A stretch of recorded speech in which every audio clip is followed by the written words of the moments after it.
Hi, my name is Zack Savitsky, and I am at the University of Florida studying public relations and physics. And here with us today we have Dr. Bernard Whiting in the physics department at UF, who is going to talk to us today about LIGO and gravitational waves. Dr. Whiting, thank you so much for being with us today. It's nice to be here, Zach. Thanks for the invitation. Absolutely. So to start off, could you tell us a little bit about your personal research in gravitational waves? How did that start? A long time ago, all my academic career, I've been looking into waves of one kind or another: electromagnetic waves, waves in the atmosphere, and waves in the gravitational field of stars and black holes. So when I went to graduate school, I first of all started looking at electromagnetic waves in the atmosphere, but as a postdoc, I began working in general relativity and almost always looking at waves of one kind or another, because I was looking at perturbations of space-times, and the most interesting space-times when I was beginning that work were the black hole space-times. Now, could you define for us the concept of a gravitational wave and how and when that came about? The idea of a gravitational wave came very quickly out of Einstein's theory of relativity.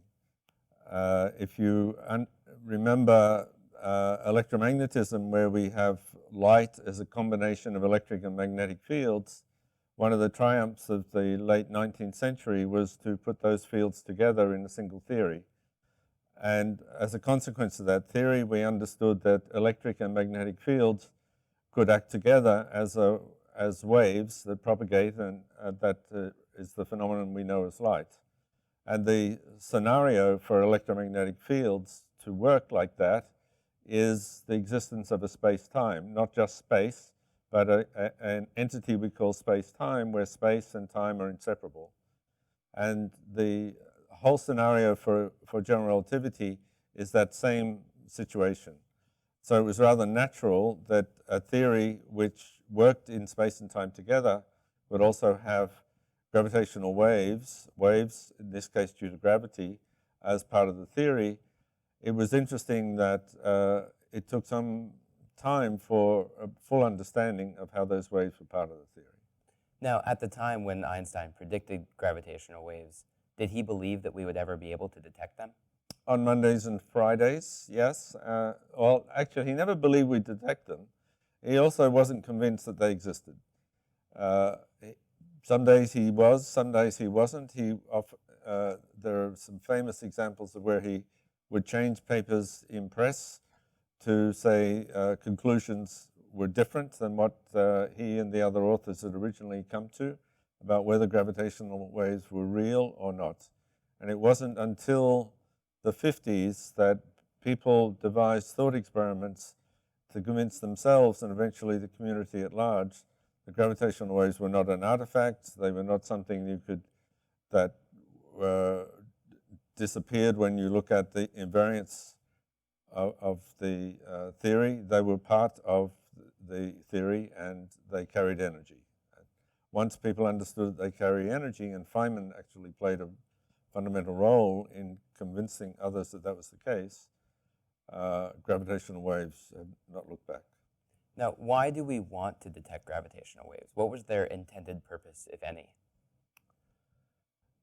So when we look at a collapsing star, or even an ordinary star like the sun, when we see the sun, we see the outside. The light that comes to us from the sun takes 8 minutes to get from the surface of the sun to us, and about 100,000 years to get from the center of the sun to the surface.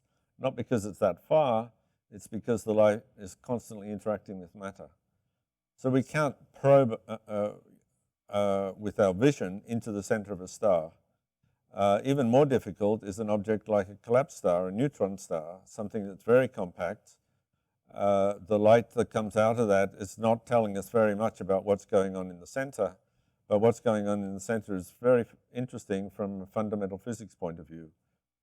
Gravity, and especially changes that would happen there when the system collapses and produces gravitational waves, has the capacity to give us a window right into the center of such an object. How will we go about actually detecting those waves? So far, the waves we've been detecting are not from collapsing neutron stars, but from binary systems that merge. And so what we have built over the last several decades are large interferometers that are capable of sensing very small changes in distance. The effect of a gravitational wave passing by the instrument is to change one arm of the interferometer, causing it to become longer at the same time that it causes the other arm to become shorter, and then the roles swap, and the short arm gets longer and the long arm gets shorter. And that modulation happens at the frequency of the gravitational wave, and the instruments we've built are sensitive to gravitational waves with a frequency of around 100 cycles per second, so it's a very low hum in the sound. A sound with that frequency is a very low hum from a human voice. Could you tell us a little bit about the binary system that we see behind us here today? Yes, you see here that the waves coming out from this system are in a spiral. So if we station ourselves in one particular point, say here, you'll find that the waves would come by, and then another wave would come by, and another one. If you moved around to another point, say here, you would find that the waves come by at different times, so they're offset. We say there's a phase difference. And so when we have more than one detector functioning on Earth, we can use that measurement of phase difference to give us an idea of where it is in the sky that the gravitational wave is coming from.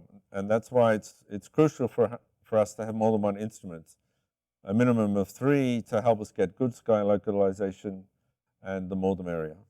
Now, how does that information translate to what we receive on our end on Earth?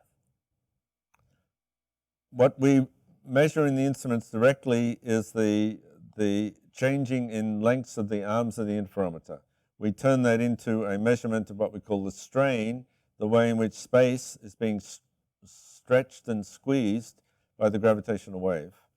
That strain is a very small quantity. It's dimensionless. It's the change in length divided by the total length. And for our instruments, those lengths are of the order of kilometers. And the strain is of the order of 10 to the minus 24. It's a very tiny number. So we're looking for very small changes. But the way in which that strain changes with time gives us all the information we receive about the gravitational wave source. It's very important, that information. How long has this process been going on? How long have we been trying to detect gravitational waves? Strictly speaking, there have been people trying to measure gravitational waves since the 60s. At that time, people were started by building what we call bar detectors, which would have been sensitive to just 1 or 2 very high frequencies that we associated with neutron star binaries or neutron star close to their collapse. Beginning in the 90s, we began to build the interferometer type instruments that we are using successfully today.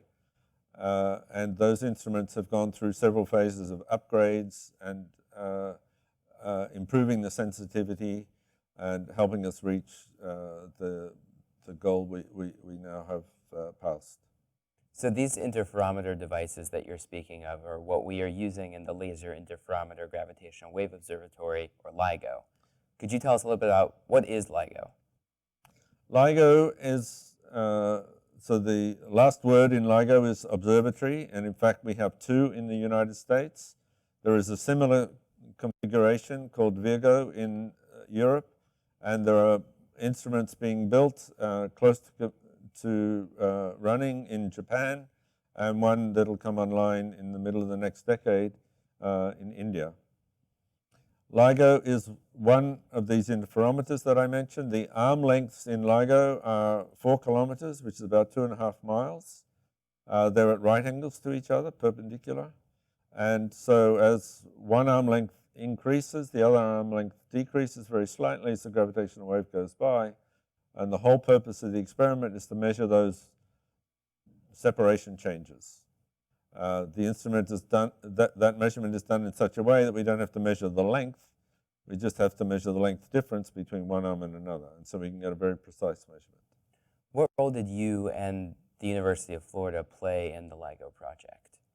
The University of Florida has played a number of roles. We're responsible for one rather substantial subcomponent of the whole interferometer. It's called the input optics. It's what cleans the light and makes it suitable for that long trip down the arms and back to be pure enough to make the difference in the measurement able to be precise, for the noise to be small enough. So we have a large team here that has been responsible for the input optics for initial LIGO and now advanced LIGO. We were responsible for some of the design of the changes for some intermediate LIGO that happened in the middle, and finally in the advanced LIGO. We've also been responsible for software development and looking at the data to analyze it for gravitational wave sources. So Sergei Klemenko, whom I think you're also going to speak with, as one of the software developers of code for looking for gravitational wave bursts.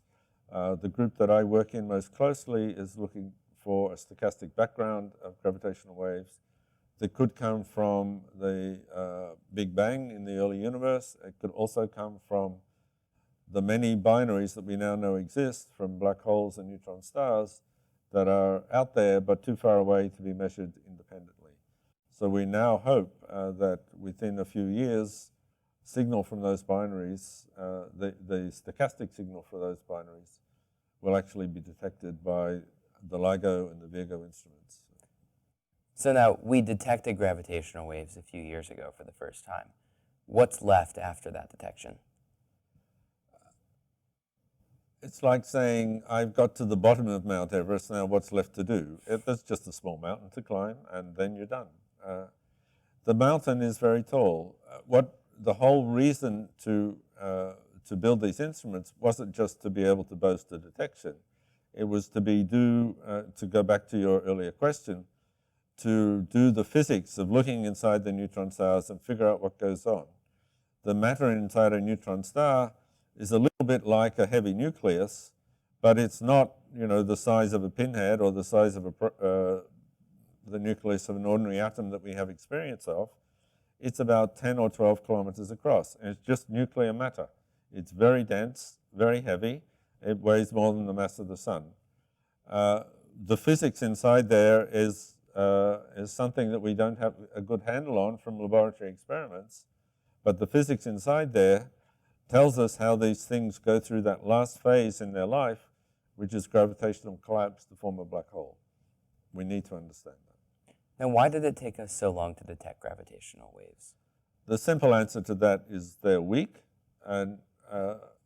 but they're only weak because they're distant. If we were standing right next to one of these binary systems when they merge, the strain would be significant, and it would be very easy to detect. But the probability that you would be right next to one is so small that we need to look further out in the universe, and we just needed a sensitivity that meant we could look far enough out to get one in a reasonable time. How often do gravitational waves pass through Earth? Gravitational waves are passing through the Earth constantly. Everything that moves in the gravitational field of something else essentially is emitting gravitational waves. Most of those gravitational waves are at lower frequencies than the ones we've measured, and they're much, much weaker. They don't pull the Earth apart, they don't do anything serious to the Earth, but they're out there, and one day we will have instruments such as the LISA experiment in space that will measure the stochastic background of those gravitational waves. Could you define stochastic background? Yeah, so it's like, we have this idea of white noise and white light. White noise is not when one person or two persons are speaking, but everybody's speaking at once, and you don't hear one conversation, you just hear the babble. And so the stochastic background from binaries is when all these binaries are doing their thing at once, not correlated at different times, so there's not a conversation, there's just hundreds of thousands of sources, and all we hear is the net sum. We can't hear any one individually.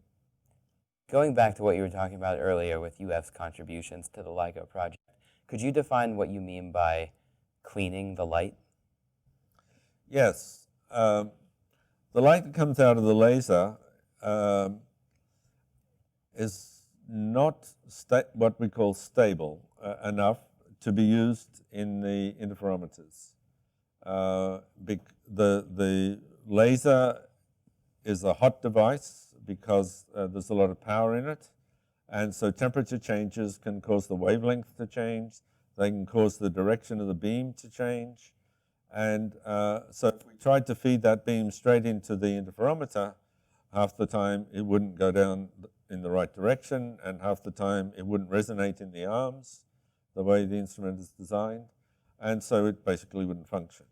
So what we have to do is take that beam and coax it to line up well with the arms of the interferometer when we point it in that direction. And so we have what we call a mode cleaner to do that. And so that affects the pointing, but also the mode cleaner, the light goes around the mode cleaner in a triangular form, and the length of that triangle is very carefully controlled. So the light has to have a very narrow range of wavelengths. The light coming out of the laser itself, the wavelengths coming out of it are broadened by the heat in the laser itself. So we have to filter that to get a purified beam. Or more specifically, it's like using some of the coatings in optical spectacles and things like that to control which frequencies go through, which wavelengths of light go through and which do not. Would you say that that was one of the most difficult and challenging obstacles that we had to encounter while working on the LIGO project? I would say the part that we did, it was challenging in terms of finding the right materials and building systems that would work at the power levels required in a way that had never been done before. For us, that was challenging. But I would say that the challenge of what we call commissioning the interferometers to run as well as we want is a much bigger project than that, and it's the most demanding. Putting it together is nowhere near as demanding as getting it to work once it's all together. That takes years. Putting it together takes a finite amount of time. Getting it to work better and better and better takes the rest of your life. What do gravitational waves mean for people who are not gravitational wave astrophysicists? So I think the person in the street, my mother or my grandparents say, they were not so interested in gravitational waves, let's say. I think the younger generation of students now, people like my children and younger children, they have been fortunate enough to realize that there is such a thing out there that they can know about, and that one way or another, the experience of understanding them influences their life. So I think gravitational waves are part of our future in terms of knowledge and experience. There are lots of inventions and discoveries throughout the history of physics where the applications were not immediately understood. Take the electron, for example. Do you think that a gravitational wave is along that line? Well, I think it would have been hard to predict that for me to predict when we understood what the electron was, that we knew we'd have transistors and microprocessors. People ask often, can we harness gravitational waves to be a source of power, for example? We don't know how to do that. I'd be a bit silly to say it's impossible. I think I'd be wise to say it won't be easy. I cannot say what the future holds, but I think people will find ways to get more out of gravitational waves than we, my generation, and your generation will do. It will be far in the future, but it will happen. Thank you so much for talking with us today. Well, thanks again, Zach. It's a pleasure to be here. Yeah, so if you had asked me, I'd have brought my surfboard to see if we could actually demonstrate this here. But you have to understand, gravitational waves are going past us at the speed of light, so they're very hard to keep up with. But it's valiant of you to help me try. Thank you for watching.